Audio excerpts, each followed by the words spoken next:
میں خبردار اور متنبع کرنے کے لیے کہہ رہا ہوں، جس دن عید میلاد النبی کے رات کی میں اور نوری بھائی ماجد پارک کی طرف گئے، ایک اسٹور والا اس کے یہاں ترنگا جھنڈا تو لگا ہوا تھا، برابر میں پان والا تھا، اس کے برابر میں چائے والا. اس سنی مسلمان نے اپنے یہاں کنکمیں اور لائٹیں اور جھنڈیاں لگا رکھی تھیں، یہ جو ہماری چوراہے پر لگی رہتی ہے. تو اسے کہا او ہو میلاد نبی آ گیا، اب تو لائٹیں بھی لگیں گی، جھنڈے بھی لگیں گے. کہاں ہے حدیث سے ثابت؟ اس خبیث کو حدیث نہ دکھی، یہ دیکھے گا نہیں کہ کیا آنکھ اندھا ہے، اسے نہ چہلم دکھتا، نہ اسے راوڑ پھوٹنا دکھتا، کیونکہ یہ خود جاتے ہیں اس میں، ان کے وہاں بھی انہیں کچھ نہیں دکھا، انہیں صرف مسلمانوں کو بدنام کرنا دکھے گا. میں نے جب ہی کہہ دیا فوراً، میں نے کہا اچھا ایک بات بتائیں، یہ حدیث سے ثابت نہیں، ترنگا جھنڈا حدیث سے ثابت ہے کیا؟ یہ بتائیں ترنگا جھنڈا لانا کہاں سے ثابت ہے؟ کون سی حدیث میں آیا، قرآن کی کون سی آیت میں آیا؟ اب وہ منہ دے گیا اور پیچھے چلے گیا، اتنے اندر گھس گیا. میں نے کہا اگر یہاں پر یہ قول لے کر آؤ گے کہ دیش کی محبت میں جھنڈے لگانا جائز ہے، تو میں نے کہا دیش کی محبت سرکار کی محبت سے بڑھ گئی ہے کیا؟ نہیں بڑھی نا. سرکار کی محبت سب سے اعلیٰ ہے. آقا کریم فرماتے ہیں لا یؤمن احدکم من والدی و ولدی والناس اجمعین، اور تم میں جب تک کوئی کامل مومن نہیں ہو سکتا جب تک اسے اپنے والدین، اپنے بچوں، تمام انسانوں سے زیادہ مجھ سے محبت نہ ہو. جب تمام انسان یہاں تک کہ اپنے والدین بچوں سے زیادہ حضور سے محبت نہ ہو، کامل مومن نہیں ہو سکتا. دیش کی محبت میں جھنڈا لگا رہا ہے، آقا کی محبت میں جھنڈے لگانے والوں کو شرک اور کفر کے فتوے دے رہا ہے، تو پتہ چلا تیرے دل میں ایمان نہیں ہے، تو نے صرف کلمہ پڑھا ہے تو اس ابو جہل کی طرح اور عبداللہ ابن ابی کی طرح پڑھا ہے، جس نے کلمہ پڑھنے کے بعد صرف مسلمانوں کو مس گائیڈ کرنے کے لیے کرا تھا، جس نے مسلمانوں کو صرف بھٹکانے کے لیے کرا تھا، جس کے بارے میں اللہ نے قرآن میں ارشاد فرمایا والذین اتخذوا مسجدا ضرارا، انہوں نے مسجد ضرار بنائی تاکہ مسلمانوں کو گمراہ کر سکے. اے محبوب تم حکم دے دو صحابہ کو اس مسجد کو توڑ دیا جائے. اب بتائیں ان کی مسجدوں کا حال کیسا ہونا چاہیے؟ ابھی 15 اگست کسی نے یہ نہیں کہا ترنگا جھنڈا لگانا ناجائز ہے، بلکہ ان کی مدرسوں کی خود ویڈیو آئی جنہوں نے ترنگا نہیں لگا. صرف ہم بھی کہتے ہیں ترنگا جھنڈا لاؤ، دیش کی محبت میں ناجائز نہیں ہے، اور ہمارے مفتیان کرام نے راشٹر گان کو پڑھنا حرام لکھا. اور جو اس کے معنی کو جانتا ہے پھر بھی راشٹر گان پڑھتا ہے تو یہ کفر ہے، کیونکہ راشٹر گان میں بہت سی ایسی باتیں ہیں جو شرک اور کفر کی طرف لے کے جاتی ہے. اب بتائیں انہوں نے اپنے مدرسوں میں جھنڈے تو لگائے، ساتھ میں راشٹر گان پڑھا، تب انہیں شریعت مطہرہ نظر نہیں آئی، تب انہیں اسلام اور حدیث قرآن نظر نہیں آیا. پتہ چلتا ہے حدیث شریف میں آیا، حضور فرماتے ہیں کہ قرب قیامت ایک ایسی جماعت نکلے گی جو قرآن بہت اچھا پڑھتی ہوگی، یہاں تک کہ ان کا قرآن ان کے حلق سے نیچے نہیں اترتا ہوگا، ان کے دل میں ایمان نہیں ہوگا، اور جب وہ وقت آئے گا تو مسلمانوں کو دھوکہ دے کر ہندوؤں کا ساتھ دیتی نظر آئیں گی. یہ قرب قیامت کی نشانیاں ہیں کہ عید میلاد النبی آتا ہے تو بھونکنے لگ جاتے ہیں جنگلی کتوں کی طرح، جب 11ویں شریف آتی ہے تو بھونکنے لے آتے ہیں سوروں کی طرح، اور جب یہ راوڑ جلوس نکلتے ہیں، دشہرا نکلتا ہے تو ان کی ماں مر جاتی ہے. یہ ان پہ کیوں نہیں بھونکتے ہیں؟ اس کا مطلب انہوں نے کچھ نہ کچھ لے رکھا ہے. مکالمۃ الصدرین اٹھائیں، جلد 2 اٹھائیں، صفحہ نمبر 87 پہ خود دیا ہے. جب اسماعیل دہلوی کے پاس ایک انگریزی افسر آیا، اور کس طرح سے آیا، جب انگریزی افسر کسی بڑے آدمی کے پاس جاتا تھا، اس کے یہاں جاتا تھا، تو اس کے دربار میں جب جاتا تھا اپنی ہیڈ جو ٹوپی ہوتی تھی اسے اس طرح سے دبا لیتا تھا. اس طرح سے دبانے کے بعد ایک ہاتھ یوں ہوتا اور یوں چلتے جاتا، اور چلنے کے بعد اس کے بارگاہ میں آتا یوں کر کے کرتا پہلے، اور پھر اس سے جو بھی معاملات ہوتے تھے وہ کرتے تھے. مکالمۃ الصدرین جلد 2 صفحہ نمبر 87 پہ باضابطہ یہ بات لکھی ہے، اور پورے کھلے الفاظوں کے ساتھ لکھیے کہ اسماعیل دہلوی کے پاس ایک دن ایک بڑا افسر انگریز کا آیا، اور جب وہ آیا تو اس کے یہاں کھانے کا بہت سامان تھا، راشن پانی تھا، راشن پانی لے کر آیا.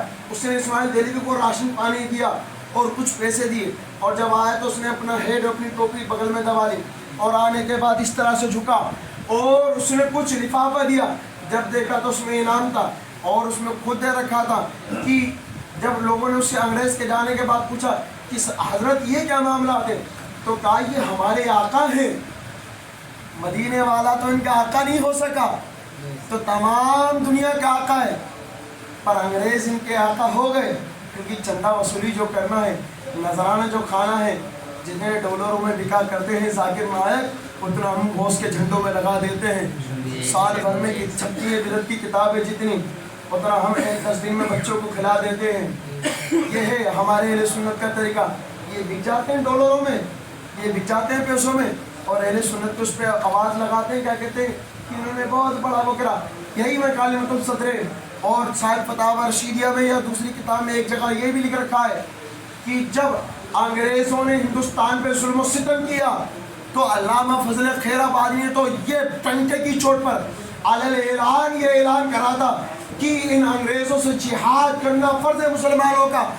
پر اسماعیل دہلوی نے یہ جملہ کہا تھا کہ انگریز ہمارے ساتھی ہیں, انگریز ہمارے دوست ہیں, اور افغانستان کے مسلمان پٹھان جو ہے ان سے جہاد کرنا ہم پہ فرض ہے. اگر یہ انگریزوں پہ حملہ کرتے ہیں تو ہمیں انگریزوں کی حفاظت کے لیے کھڑے ہو جانا ہے, سینہ دکھانا ہے.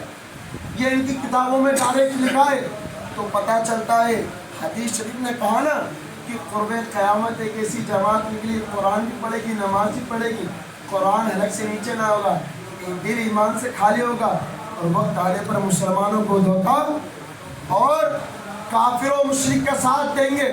تو یہی وہ وقت ہے کہ دیکھا جاتا ہے کافر و مشرک کا ساتھ دیتے. کوئی کہہ رہا ہے میرے موبائل میں یہ ویڈیو باضابطہ موجود ہے, انہوں نے نیوز پہ اعلان کرا کہ جو رام کو نبی نہ مانے وہ کافر, معاذ اللہ. کیا کہا, وہ مسلمان ہو ہی نہیں سکتا جو رام کو نبی نہ مانے. اور ایک نے جس کا نام محمود مدنی, ارشد مدنی کا بھتیجا, اس نے نیوز پہ بولا, نیوز 24 پر کیا بولا کہ دنیا کے سب سے پہلے پیغمبر حضرت شنکر علیہ السلام معاذ اللہ. کس حدیث میں آیا کہ شنکر نبی ہے؟ کس حدیث میں آیا رام نبی ہے؟ نہ کسی حدیث میں, نہ کسی میں, نہ قرآن میں ملتا ہے رام نبی ہے, شنکر نبی ہے. پائن بدبختوں نے آقا کریم کو نبی نہ مان کے مانا بھی تو نبی کس کو؟ اپنے بڑے بھائیوں کے دیوتاؤں کو مانا. ظاہر سی بات ہے انہیں کچھ نہ کچھ ملا جبھی تو مان رہے ہیں. تو ہمیں ہوشیار رہنا, متنبع رہنا ہے. اگر یہ سوال کرے تو کہو جس کا کام جواب دینے کا اس سے سوال کرو, ہم سے سوال نہ کرو. اگر تمہیں جواب چاہیے آئیے ہمارے مدرسہ فیضان اعلیٰ حضرت میں ہمارے عالم صاحب کے سامنے بیٹھو, یا اپنی کسی بھی کھجوری کے مسجد میں لے جاؤ, مدینہ مسجد و غوث مسجد میں لے جاؤ کہ حضرت ہم تو نہیں جانتے. اگر آپ کو پوچھنا ہمارے مفتی صاحب سے پوچھو, ہمارے مولانا صاحب سے پوچھو, یہ تمہیں قرآن و حدیث سے جواب دیں گے کہ عید میلاد النبی منانا کہاں سے جائز ہے, کہاں سے ناجائز ہے. اور اگر تم اس میں رہے گا کہ ہمیں خود جواب دینا ہے تو اللہ اپنے خدا اپنے حالات میں رحم کرے. یہاں پر شاید ہی ایک ایسا بندہ ہو, 2-4, اگر میں یہاں سے اعلان کر دوں کہ نماز میں کتنے فرائض ہیں تو شاید ہی کوئی بتا پائے. جب ہمیں جو 5 ٹائم کی ہم نماز پڑھتے ہیں ہمیں اس کے فرائض کے بارے میں نہیں پتا, تو بتائیں جو مستحب کام ہے سال میں ایک بار آتا ہے اس کے بارے میں پتہ ہوگا کہ اس کی قرآن میں کہاں دلیل ہے, حدیث میں کہاں دلیل ہے. اچھا اللہ کی نعمتوں آپ کو یہ اعتراض بھی کر سکتا ہے کہ وَاذْكُرُوا نِعْمَتَ اللَّهِ عَلَيْكُمْ میں ضروری ہے حضور کی نعمت ہی مراد ہو. تو 4 پارہ ہوگا, اللہ فرماتا ہے لَقَدْ مَنَّ اللَّهُ عَلَى الْمُؤْمِنِينَ إِذْ بَعَثَ فِيهِمْ رَسُولًا. اور یہ اللہ تبارک و تعالیٰ کا مومنوں پر احسان ہے کہ اس نے اپنے حبیب کو, اپنے رسول کو مومنوں میں مبعوث فرمایا, پیدا فرمایا.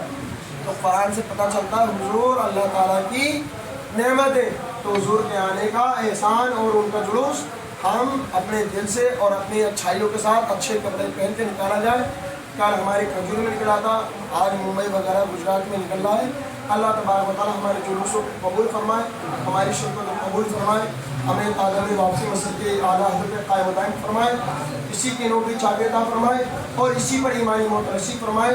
وآخر دعوانا الحمدللہ رب العالمین, لا الہ الا اللہ محمد رسول اللہ.